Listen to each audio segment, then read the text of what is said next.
Azərbaycanlılarının həmrəyliyi gününə həsr olunmuş Qış nağılı adlı rəsmi və bədii hissədən ibarət sərgi Yeni Azərbaycan Partiyası Yasamal Rayon Təşkilatı, Beynəlxalq Qaleriya və Xətai Sənət Mərkəzinin birgə təşkilatçılığı ilə baş tutdu.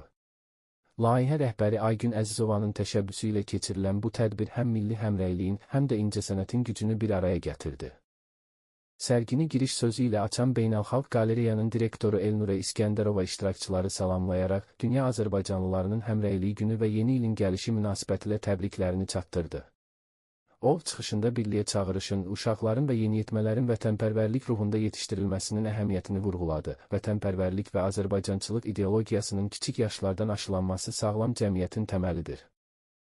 Xətai Sənət Mərkəzinin direktoru Zahid Əvəzov da çıxış edərək sərginin yüksək səviyyədə təşkil olunduğunu və təqdim olunan əsərlərin qış mövsümünün ruhunu incəliklə əks etdirdiyini qeyd etdi. Sərgidə 120 rəssamın əsərləri nümayiş olundu.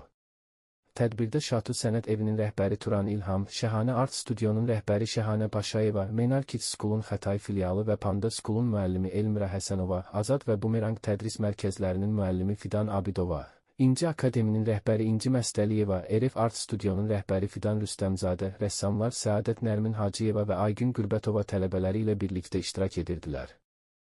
Sərgi iştirakçılarına diplomlar və xatirə hədiyyələri təqdim olundu.